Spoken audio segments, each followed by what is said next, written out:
main events are set for WrestleMania.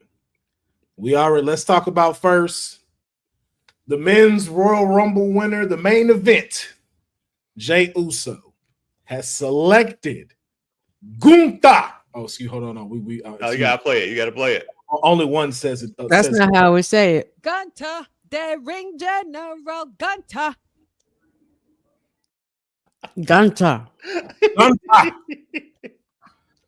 And piss me off with Gunther. Gunther will be going head to head for the world heavyweight title. Now, here's my first question, and I'm gonna throw it to you, honey, being the Gunther representative. This is supposed to be the main event of WrestleMania.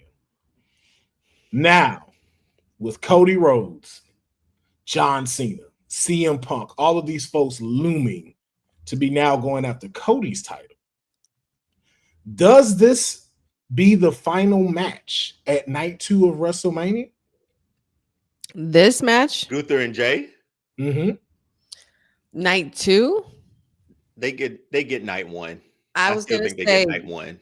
I was gonna say night 1. Yeah, I might have to say night 1. I don't know. I mean, you know what? It's a possibility. I'm not gonna sit here and say it's never. It can never be, because it can if they wanted it to build their story that way. And so far, it's looking that way.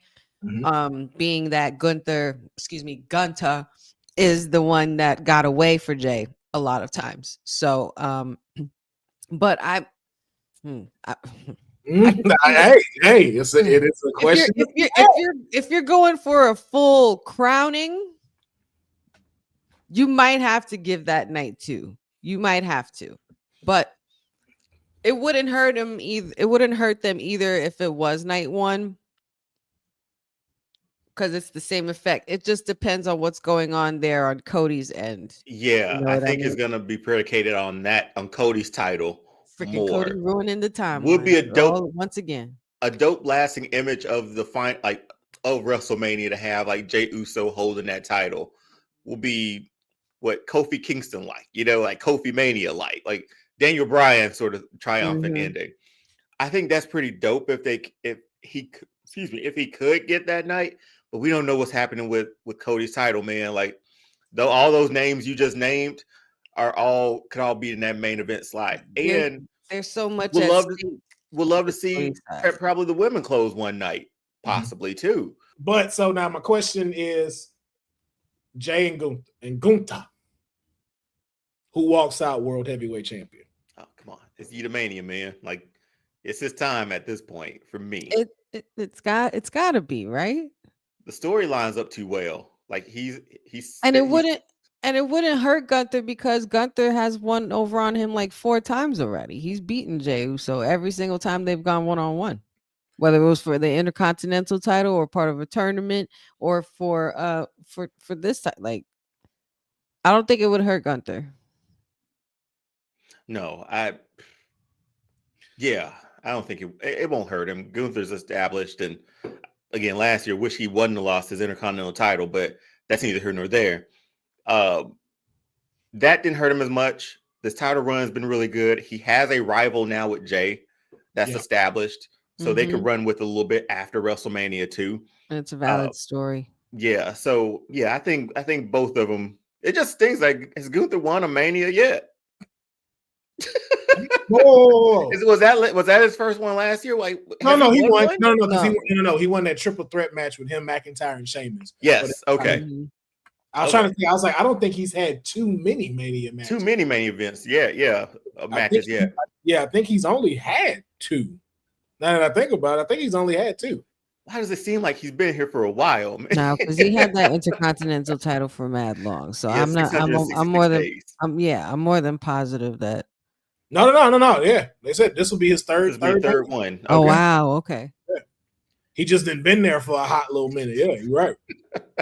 All right. He's been there and done that for a good little while. Yeah. But Jay will walk out with it, man. I think you don't miss this moment for this at this time. He's at his hottest he's ever been.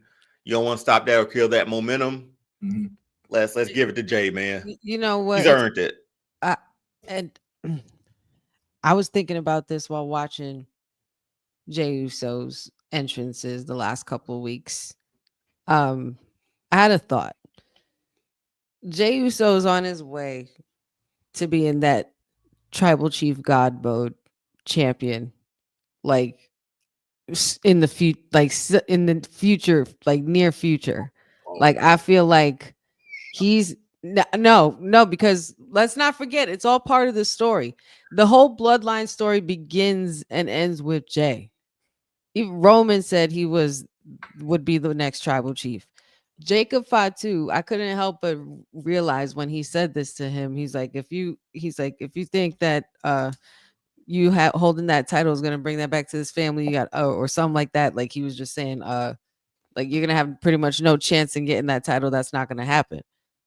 They keep hinting at things like that, and it's making me think that it will happen at one point where Jay could there could be also a case where Jay does not win against Gunther.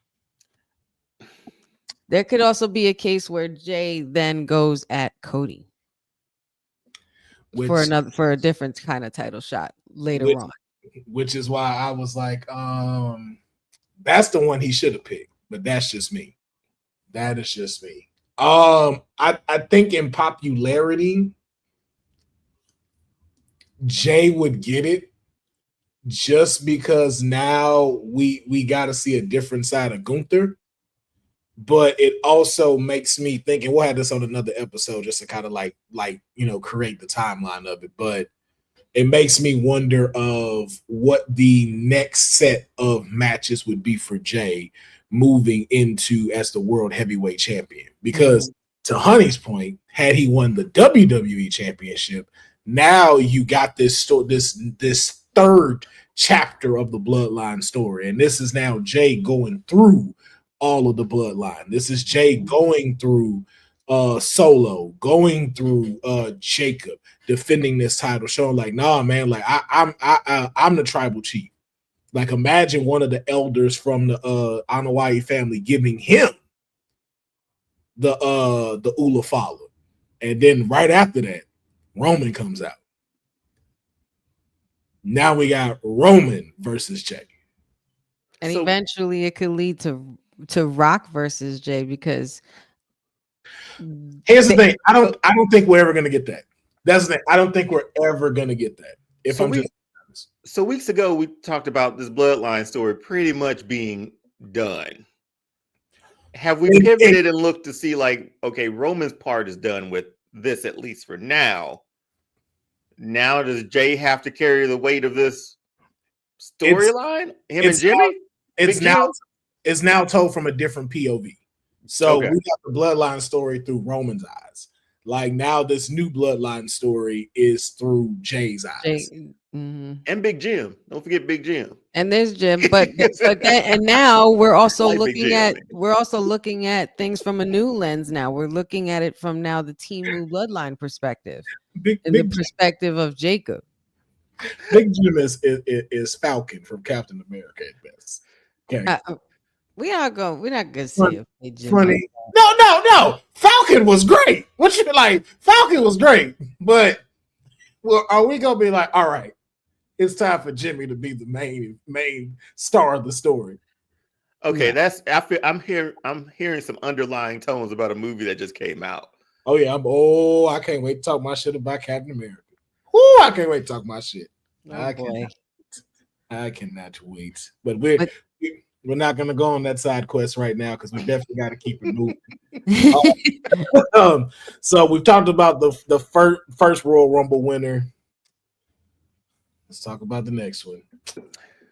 Charlotte Hogan showed up on SmackDown after my client went through a gruesome match with Nia Jax. First of all, shout out to Nia Jax because whatever you want to say about her, whether it be positive or negative, one thing you definitely got to do is give Nia Jax her respect because she has made a complete 360 as a WWE superstar. And it's just always refreshing to see her on screen. And I just even like the fact of seeing that she's happy. You can tell She's she having likes fun. it. She's having fun. She Yep. knows what she's supposed to be doing, and you can tell it is definitely not weighing on her anymore. And I am enjoying it. But my client survives with the help of Trish Stratus as well too. Shout out to 25 years of Stratisfaction.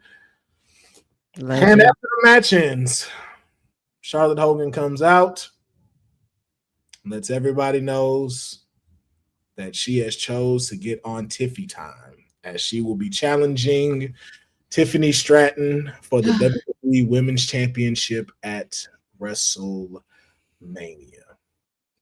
Yep. Now, I just want to ask the biggest question. Is my client getting buried in Vegas? Or are we seeing a new side of Charlotte after being gone for a year? And does she put over the new talent? Honey, I'll let you take it. And I want you and really just think of her history. Think of all of this. What does, because everything, if we're being honest, everything is in Charlotte's hands. Yeah. This is unfortunate because, like, I wanted to feel good that Charlotte was coming back. You know what I mean? Not that I don't, but I'm just afraid of, due to, many times past that we've seen situations like this arise, and Charlotte just comes in and takes the spotlight in one fell swoop. We've expressed our frustration that night when we saw her win. She had the pyro entrance, the long walk down the aisle and everything. So it kind of seemed obvious that she was going to go on this task, on this route. But I don't think I think Tiffy time can survive Charlotte Flair, though. I think Tiffy time is, in these upcoming weeks leading into WrestleMania, we're going to see a different side of her, to the point where there's never really been someone like Charlotte Flair to bring that beast out of Tiffy. And somebody like Charlotte Flair, whose gimmick has been somewhat of a bullying type, because, she has her nose to the air, and, thinks her shit don't stink when it comes to, being in the spotlight and being in the main event. Which of course her work speaks volumes, and she has the accolades to back it up. We know who Charlotte Flair is, but like we've discussed many times, I'm afraid that I don't want her to go through a whole burying thing with Tiffy time, but I think Tiffy time can be one of those few that can survive Charlotte Flair, and she will be able to bounce back, and we'll be able to see a sassier side of Tiffy that we haven't seen since like NXT. Yeah, I think this is like a time to Charlotte, there's always that thought in the air, like, oh crap, she might not lay down for, and take the 3 for Tiffany. But this seems to be a match that probably will establish Tiffany as that world champ, as that WWE champion for the company. I don't think Charlotte will Hogan her. I don't on this one, just because I think things are a little bit different from management perspective, and with Triple H there at the helm too. Granted, she's won Triple H's 4 horsewomen, but there's more matches in front of Tiffany than there are in front of Charlotte, I feel, at the moment. And Charlotte's had a great run. You get a really good win for Tiffany at WrestleMania. Granted, this would be another WrestleMania loss for Charlotte, but does it hurt her? No. So, but I think it definitely cut Tiffany off at the knees if she were to just drop this belt right after that. All the build up with the Money in the Bank, the pink briefcase, all that stuff. The stuff with Nia Jax was all for nothing if she just loses this title to Charlotte in the WrestleMania. So I do think it's just hopefully a passing of the torch sort of thing, but we'll wait and see. But I'm optimistic that Tiffany will walk out of there with it. I have a question for you guys. Instead of going, because sometimes in our minds, like we always go to the when certain situations arise, we're either worrying about it or we are focused on it so we can take care of it, right? Instead of worrying about the fact that this is a burying job right here, what if this is raising another question? Because I believe that the real question here is, because everybody, Charlotte Flair this, Charlotte Flair that. Can Charlotte keep up with Tiffy time? So I can answer that question in what I was going to state with the original question. No. And the problem about this is the elements that are here. One, Charlotte Flair is addicted to titles. And there's nothing wrong with that, but if we're being honest, Charlotte has never been the WWE Women's Champion. She's been the Divas Champion. She's been the NXT Champion. She's been the Raw and SmackDown Champion. But that clear-cut WWE Women's Champion, she has never been. And that is something that I know she wants to hold, as well as the Women's World title. Now, you put that into factor, and then you put the other thing into factor with what you just asked about can she keep up with her? And from the image I'm seeing here that I have up, I do not get Hogan when I make those jokes. What I now see is a potential Fabulous Moolah and Wendy Richter situation. Ooh, baby, the first original screw job. Because yes, in every way, as Tiffany said to her, yes, this is Charlotte 2.0. This is what was built in the lab. This one is better than you. This one is more creative than you, and the only thing she is missing is time, which is going to make her even stronger. You can look at this image and tell. Charlotte's face knows it. That her time, just as John Cena used to say, that sun is not at 12 o'clock anymore. Sure. We're now going into where the sun is getting ready to set. I'm not saying it's about to set on Charlotte like that. It may be at 2 o'clock right now. But she is definitely past prime Charlotte. And with this new version of you sitting in front of you, that's a lot to take on to a person. That is a lot for a person to have to take in to say, hey, I'm now getting to that point to where I have to start putting the next generation over because I'm no longer the now. Mm-hmm. I'm into the forever part. And eventually we'll go into the then. There's a lot of elements here of us to see what Charlotte Flair's character is going to entail. And I think this is going to let us know all the talk we've had about her being like this, not putting people over, going in for herself. This is the defining moment that lets us know if that is true. So yeah. I think, my bad, go ahead, Deonne. Oh, no. Bozo brought something up and just jogged my memory with another thought. Charlotte's not like Bianca. Bianca has had titles, right? And she hasn't had titles, but she's still been relevant without it. We don't know what Charlotte is without a title, is at least what's going on in my mind. She's always had one. She's always in contention for one. She's never had like a lengthy run without one, right?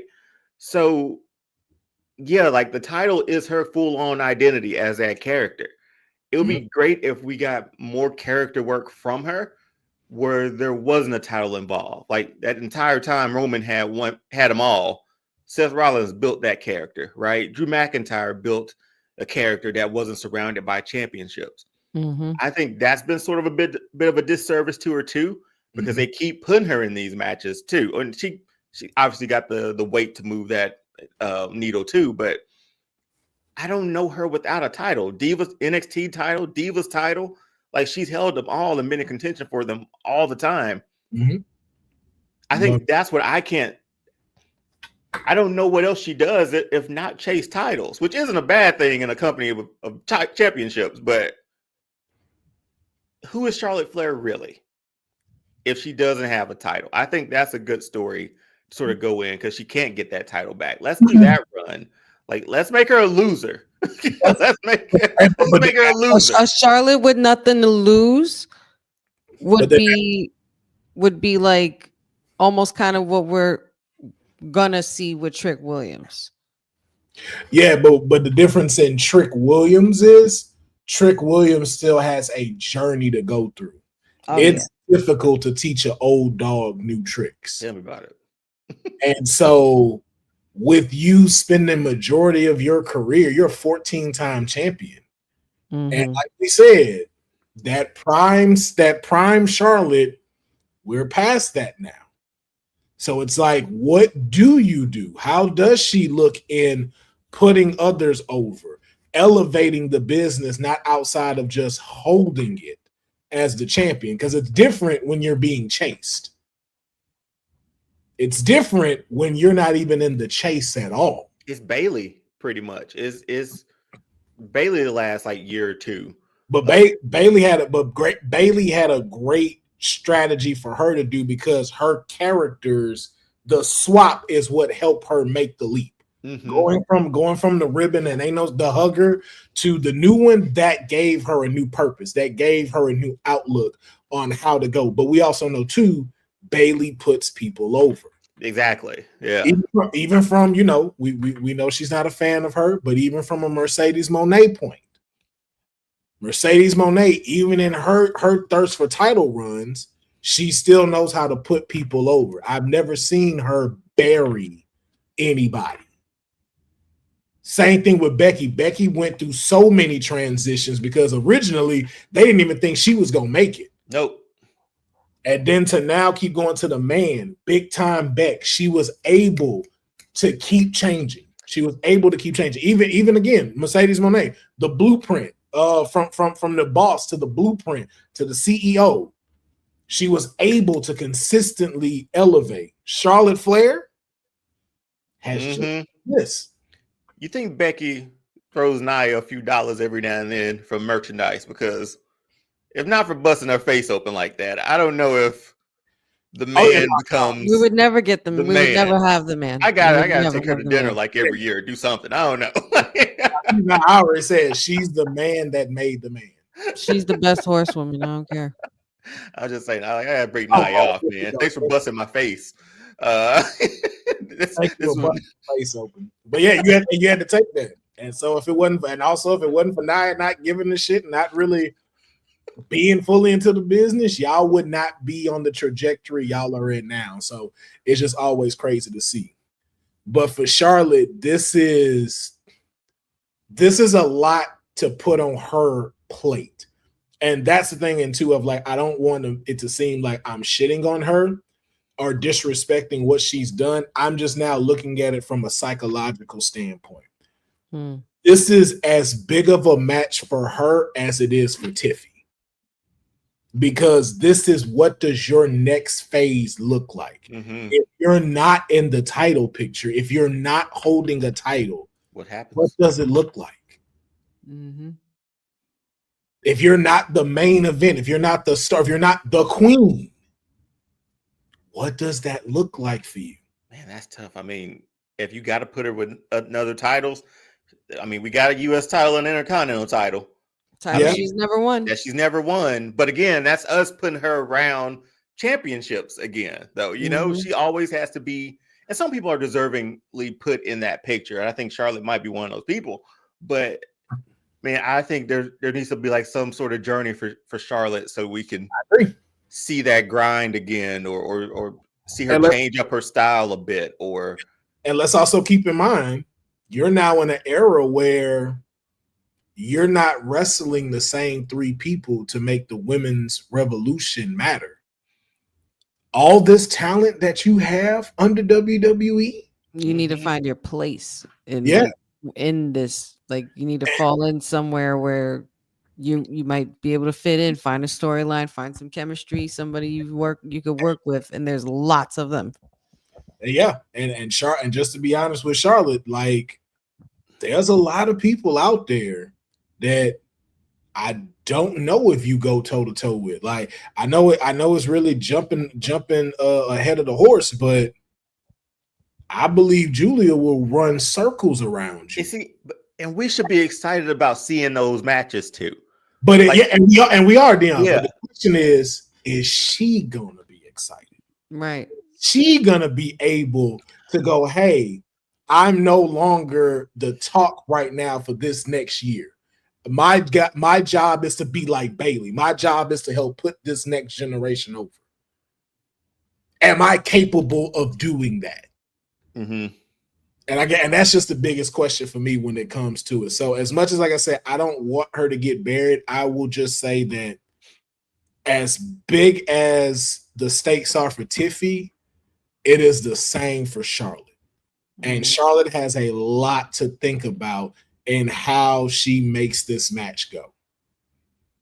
And I just hope that she will make the right decision, not just for my client, but also for herself, because I don't give a shit what nobody says. Y'all can not like her. Y'all can talk down on her. Listen, Charlotte is a 14-time champion. I know she may not have the greatest title reigns, but hey, for myself, I'm putting respect on this woman's name. She was great. She's still, to me, she's still one of the best. Yeah. I don't want to see that type of shining star burn out too soon because of the weight that is being put on her. Mm-hmm.